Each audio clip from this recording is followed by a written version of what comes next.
Hello, everyone. So today I want to talk to you guys about poleaxes. I've done a number of videos on the construction of poleaxes, fighting with poleaxes. I got videos of me in armor, using simulators, fighting other people. So I want to talk to you guys about, what to look for if you're looking at buying a poleaxe. Like, what are the things that you should look for so that you'll be happy with your purchase? Okay. Um, and this is not to say that kind of like one size fits all, but I'm going to tell you just some things to look for, and you can basically say, hey, this matters to me or this doesn't matter to me. Okay, so first of all, when we talk, the poleaxe versus halberd, what's the difference?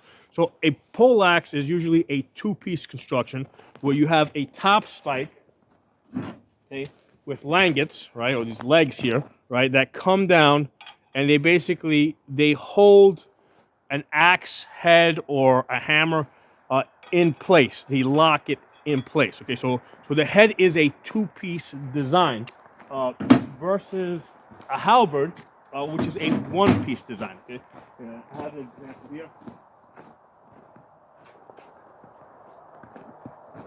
So this is a prototype halberd that I made. So the halberd, as you can see, is one piece that sockets down to a shaft. Okay, so you can still have an axe, you can have a hammer, you can have a top spike, but it's all constructed of one piece.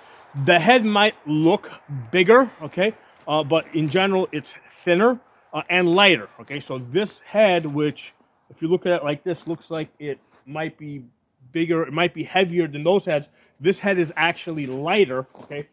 And because it's lighter, I can have it on a 10-foot shaft that I can hold from the end here, swing it, and recover, and thrust, so that's kind of like, to me, that's the difference between a halberd and a poleaxe, okay?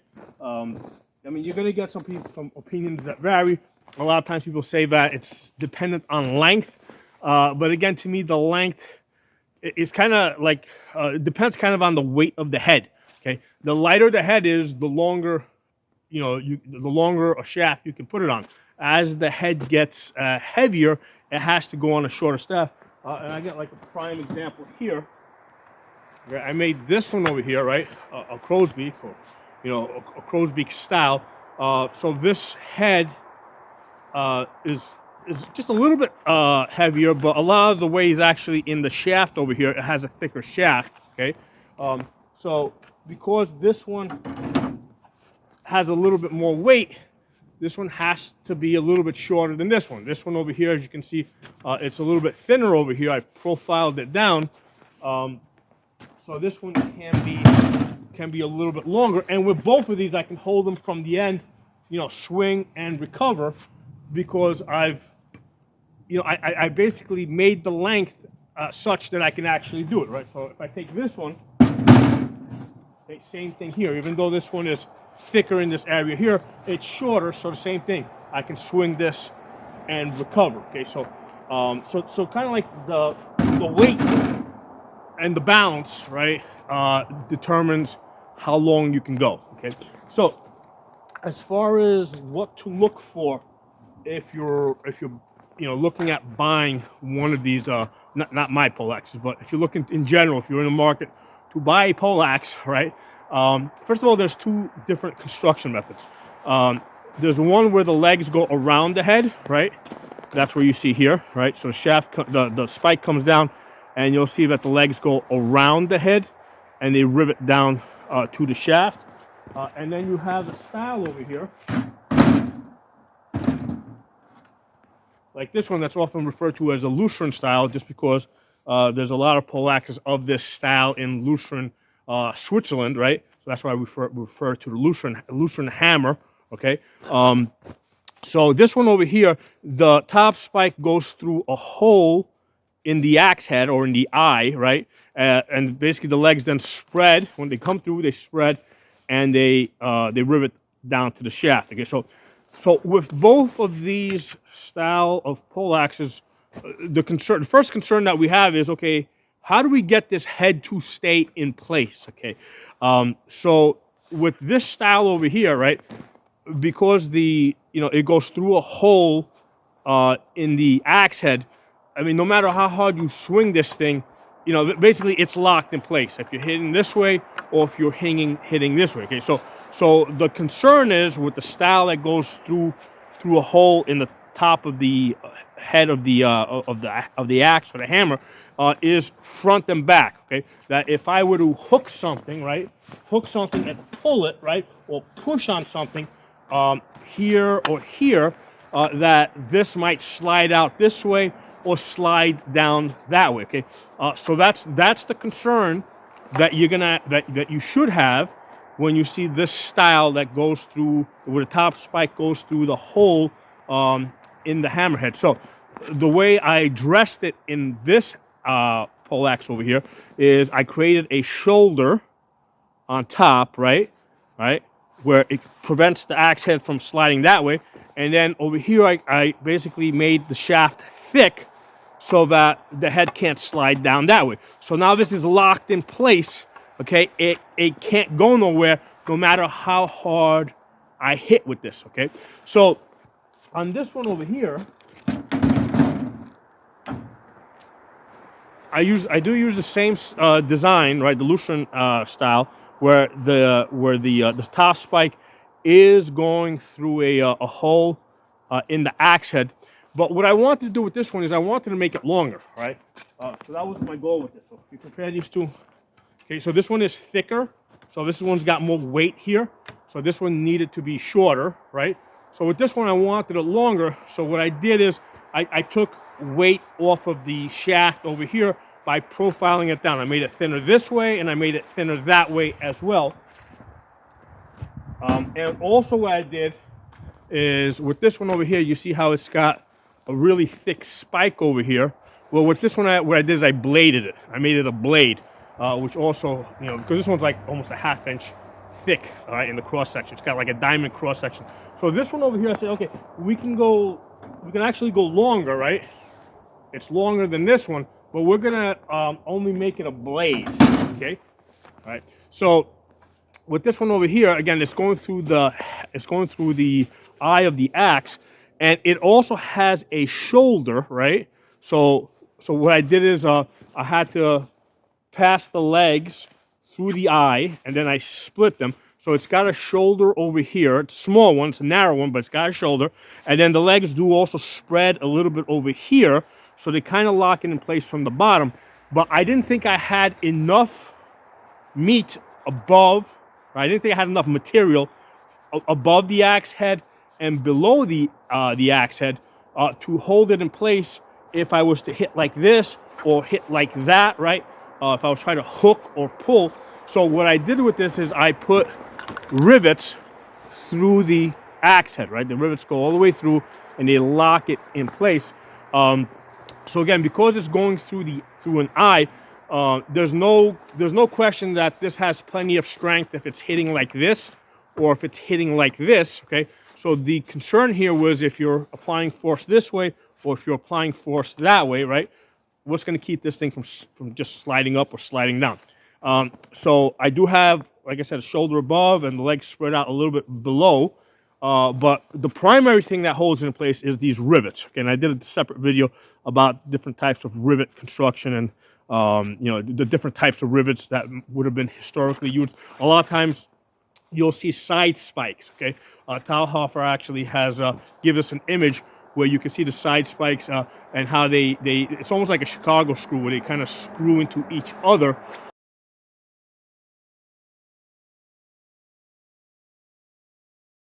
So those side spikes, a lot of people say, oh, really cool. This thing's got side spikes so that you can hit here, or hit with the two side spikes. Those side spikes are actually fasteners, right? They kind of hold the axe head in place. So they might look cool, but you don't want to hit people with your fasteners. So it's probably not a good idea to hit people with those side ribs, okay? Things that you want to consider, like if you have a style that goes through where the top spike goes through the eye over here, okay, yeah, it's really strong like this, it's going to be really strong like this, but what stops this from sliding up and down, okay? So that's the question that you want to ask. Now, the other style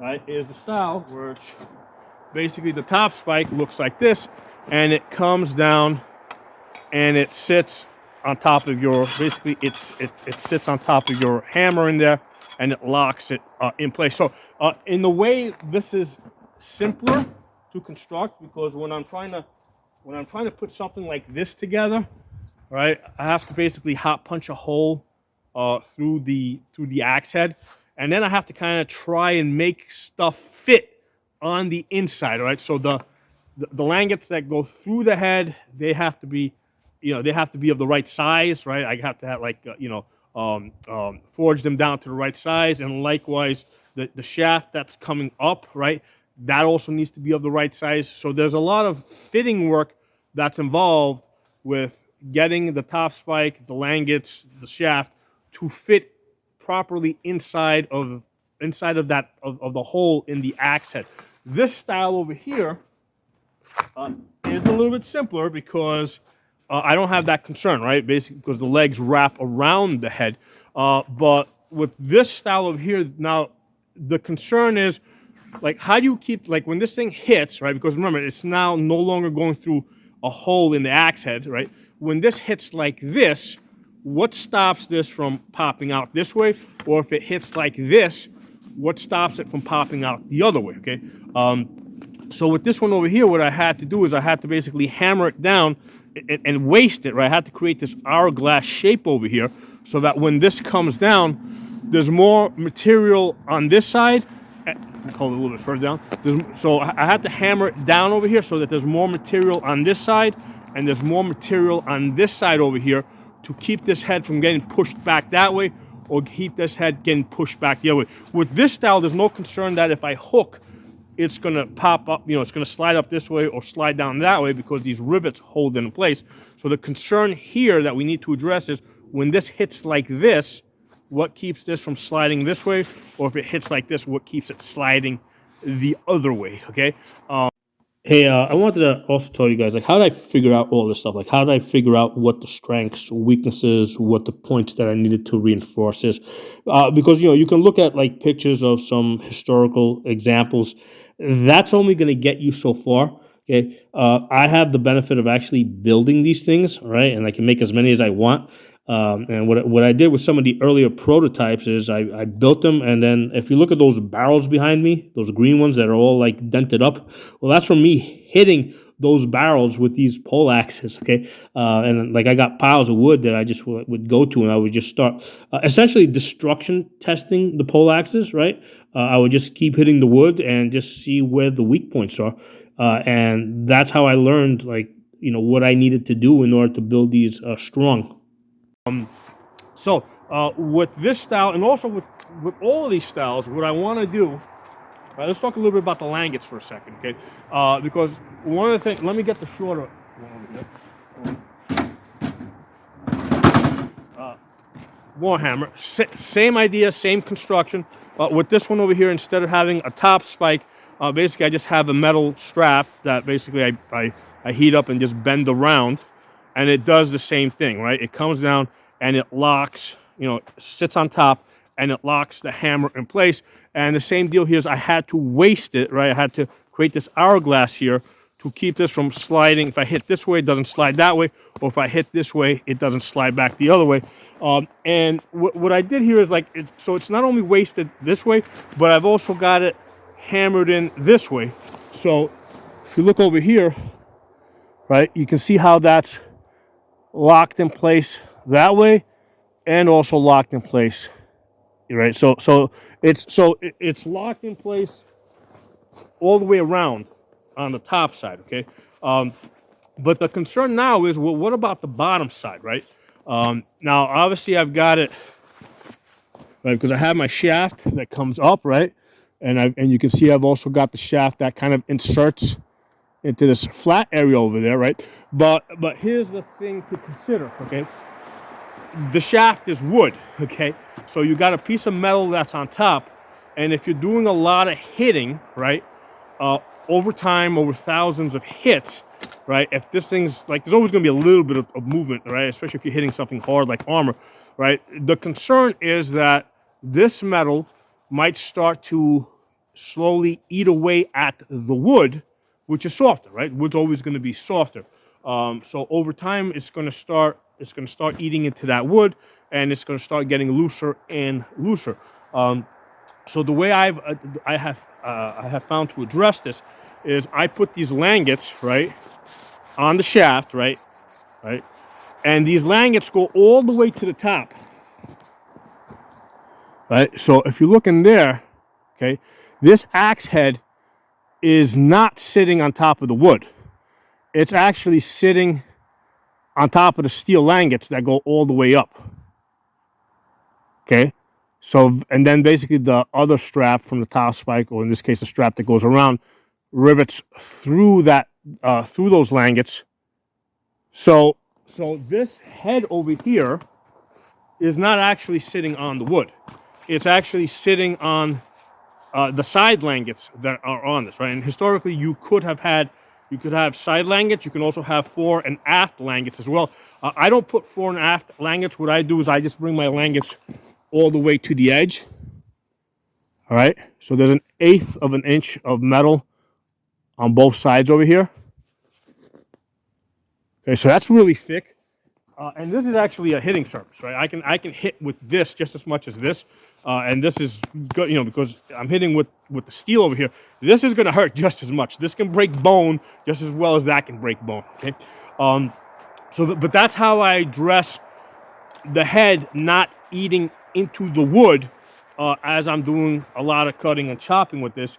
It's actually not sitting. It's not actually not sitting on the wood. It's sitting on the langets that extend all the way up to the edge, and the hammer is sitting on top of that. If you look over here on this one, same deal, right? You can see how that steel goes all the way to the top from these side langets here, and the axe head is actually sitting on that. So there's no way that this axe head can wear out that wood. Now, one of my viewers in a different video asked me, well, because basically I run these rivets through the wood over here, right? You can see them. I do have them. I do file them down, right? Let's see if I can get those into focus. You can see the rivets here. So first of all, you gotta have rivets right underneath the head. You can't have, because sometimes a different design is where you have the langets from the top spike extend all the way down, right? So your first rivet has to be right underneath the head, because if your first rivet is someplace down here, if this hits hard enough, all right, this steel here can kind of like buckle out, right? So you need rivets immediately underneath the head to kind of pinch this in place, and to keep these langets from popping out this way under the pressure of the impact. And that's why I've got rivets, basically like almost every 4 inches, right? Because again, this is a hitting surface over here. So I've got langets here. I got rivets here, here, here, here. Like here, I double it up, right?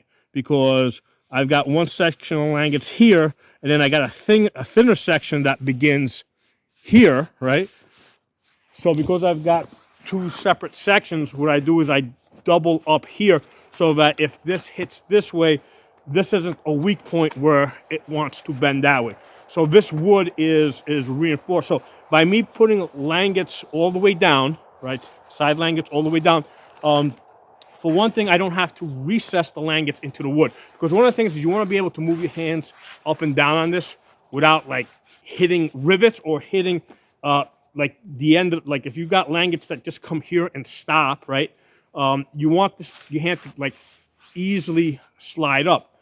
So one way that they use is they would recess the langets into the wood.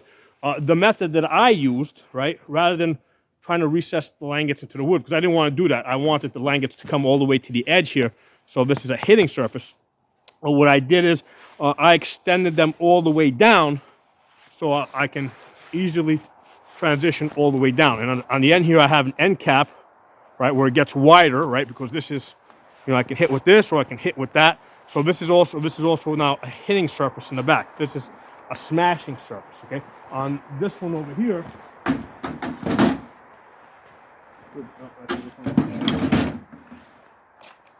I did the same thing, but I put a spike on the end over here, right? So same deal, I can hit like this, and you see how the rivets are doubled up over here, right?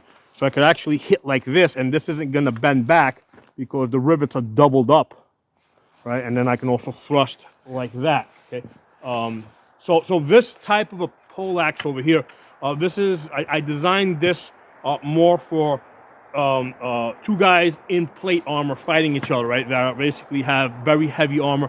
The only way you're gonna defeat the guy is by driving either this spike or that spike into a gap, right? Either an elbow, armpit, behind the knee.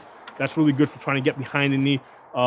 So you can hit the helmet with this to maybe disorient, okay? But ultimately, you have to get this fixed spike here into a gap, okay? Or this spike here into the gap. That's the only way you're going to defeat, that's the type of combat I've designed this for. And that's also why this one is shorter, right? Because in that type of fighting, basically I need to get in pretty close, right? So I can essentially aim this into that gap, okay? I'm not, if this is, the longer this is, the harder it is to get into that gap. So that's why I went with the shorter one. That's more stout. You can see how this is also thicker here, right?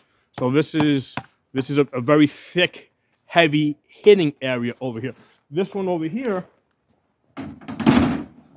I designed more for fighting somebody that's in mail, right? Because this one doesn't have, this has a blade over here, right? Which maybe is not great for trying to thrust into mail, but if somebody's got like an open face helmet, that's great for thrusting into the face, okay? So that's why I made this a little bit thinner, and also I used an axe head, right? This hits with the corners over here, right? So this concentrates the force on the corners, which if it hits on mail, that's gonna hurt, right? That's gonna dig in. And also I got the hammer on this side with this one. See, if you look over here, the hammer here has, the corners are a little bit more sharp, again, for hitting mail and trying to concentrate that force on those, trying to concentrate that force into a small area so that it hurts. With this one over here, intended for plate, the hammer looks different, right? So that's like to hit the side of the head and basically cause a concussion so that you can then drive that spike. Okay, so let's put this down for a second. So anyway, the main points of this video is I want to tell you guys things to look for if you're considering buying a poleaxe. Okay, and like I remember, like back in the 90s, right? In the 90s, when I bought, let's say, my first sword, I didn't know that it needed to be a full tang, right? So I went and I bought like one of these rat tail swords, and I really didn't know the difference, right? Until I took it and I started hitting stuff, and then the handle broke off, okay? And that's when I started, doing some research and finding, hey, the sword needs to be a full tang, okay? It's gotta be a high carbon steel. So I kind of feel like that's kind of where we are right now with polearms, right? By now, everybody that's in this hobby knows what a good sword is supposed to be, right? Full tang, carbon steel, right? Great, everybody knows that. But not everybody knows what a good polearm is supposed to be, right? So I kind of feel that we're now, like, a lot of people are kind of where I was back in the 90s when they're looking at swords and they couldn't tell the difference between a cheap, rat tail sword and an actual good sword. Well, that's where I feel that the hobby is right now with these poleaxes. A lot of times people can't tell the difference, right? Or they don't know to look for the difference between a sword, a poleaxe that's put together using a historical construction method, or one that's just like been welded together, right? Because I've seen like $300 poleaxes that kind of look like this, but what they did is they basically took a flat piece of metal, welded it on to another piece of metal over here, took another piece of metal here, welded it on that side, created a back hook, so a lot of these poleaxes are kind of welded together, okay, and then they grind them down so that it looks really smooth, and you can't tell that they've used a modern electric welder. So I want to kind of give you guys some examples of what a poleaxe that uses a historical forging method, right? And that's not to say that I used 100% historical tools to put this together, but the tools that I used to put this together were more to speed up the process, but they didn't like change the product. They didn't change how this thing came together. So, for example, I didn't use an electric welder. I actually used a forge, right? I got this yellow hot in fire, shaped it with a hammer, and that kind of limits some of the things that you can do or you can't do versus if you have an electric welder. To give you guys an example, right? I told you guys that, hey, with this one over here, I had to have more material like on this side and more material on that side to keep this thing from sliding back and forth, okay? Well, a way that could easily be solved is that I could basically just take an electric welder and just weld this together, and then that's not a concern, right? Because there's a weld now that's holding this together, which is, and then I can grind it down so that you can't see the weld, that it almost looks like it's a single piece, okay? So now you're kind of getting into halberd territory where you kind of you kind of have a halberd, right? Because it's all sort of like one piece, but it's not really a halberd because you've got two pieces that were welded together. Now you could also weld this using a historical method, right? Where you put it in a forge, you get the two pieces, you put them in a forge, you get it really hot, you hammer them together, right? And you basically forge weld it, okay? But the thing is, if you're going to do something like that, you're not going to take two separate pieces like this and forge weld it because that's a lot of extra work now, right? It's actually, if you're going to do that, it makes sense to just start off with one big piece, right? Makes sense to start off with one big piece and just hammer it into the shape that you want. Okay, so again, that's kind of like where, like, yes, forge welding was a thing, right? Where they could get two metals hot enough so that they would bind together. You got these crystals inside the metal that kind of form bonds. Okay, that is a thing. It can be done. It was done. Okay, but the difference with that is like the two pieces would be like, just to come back to this. If I was going to use an electric welder here, the electric welder would basically just go around the edge over here, right? Because I can't get inside the metal, so it would just run around the edge, okay? So that's a modern welding technique. Forge welding, where the whole piece goes, obviously the wood can't be there because the wood will burn. The whole thing goes into a forge, gets white hot, okay? And what happens is the weld doesn't just occur at the edges like with a modern welder. The weld actually occurs, throughout the entire material. Like the two pieces actually become one piece, okay? So that's historical forge welding, and for the purpose of making a historical weapon, if that's what you want to do, it kind of makes sense to just do what I did over there. You just get a giant piece and you work with that rather than try to take two small pieces, because it's more work to take two small pieces and try to weld those together, to fire weld those together. So if you got two small pieces, it kind of makes more sense to put them together the way I did it here, where you have, you got the hammer, you got the strap that goes over the top, and it kind of locks it down onto the shaft. One other thing worth mentioning, as far as putting this thing together, let's talk about the rivets really quickly. There's two types of rivets that were historically used. One is the clinch rivets, where basically you have essentially a soft nail, right? You drill, you hot punch a hole through the langets on each side, right? They're not matched up, so that when you drive the nail through it, when it hits the other side, the other langet, it basically curves down because there's no hole there for it to come out. It curves down, and then as it curves down, it locks it in place. So usually in that example, the rivets do not match up on each side. So you'll have a rivet here, you'll see a rivet there, you'll see a rivet there, you'll see a rivet there. So in that case, the rivets don't match up. Those are your clinch rivets, okay? And they're really hard to pull out because now if you try to pull them out, yeah, you can kind of damage the wood because it's curved into the wood, okay? So they're sort of permanent, okay? And then the other style is like the rivets that I have here that actually went all the way through, okay? So in this style, you have the two pieces of plate, you put them together like you tie them with wire or something, you hot punch the holes all the way through, right? And then when you attach it to the wood, you drive that nail essentially, right? That all the way through, so it comes all the way through. You cut it down, and then you mushroom it on both sides. So what happens with that? When I hammer on this side to mushroom it, and then hammer on that side to mushroom it, it doesn't just mushroom on the outside, but the shank, right? The metal, like basically the shaft of the rivet, also mushrooms on the inside. So it doesn't just lock the langets in place from the outside, but it also locks them in place from the inside. So if I was to take, let's say this over here,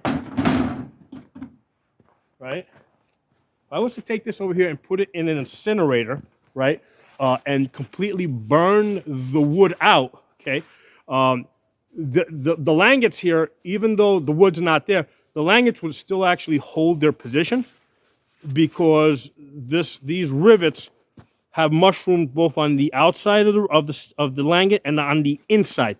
So without any wood over here, you would still have this space over here.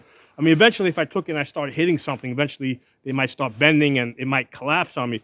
But I just wanted you guys to understand that these type of rivets that go all the way through and they're mushroomed on both sides, they don't just expand on the outside, they also expand on the inside. And they really lock this together. So this is not dependent on the wood for structure, right? The rivets and the steel really is what gives this thing, rather the rivets and the langets is really what gives this thing its structure.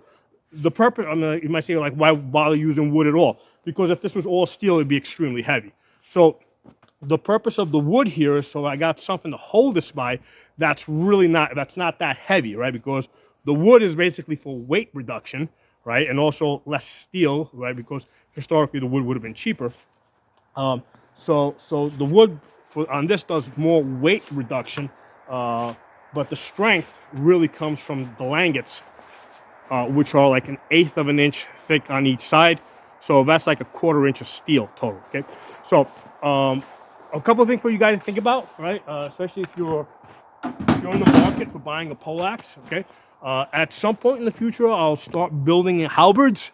You know, like I said, I've got one. It's more of a prototype. That was just kind of for me to kind of figure out a few things, see how that comes together. But at some point in the future, I will start building halberds, and I'll do videos on halberds.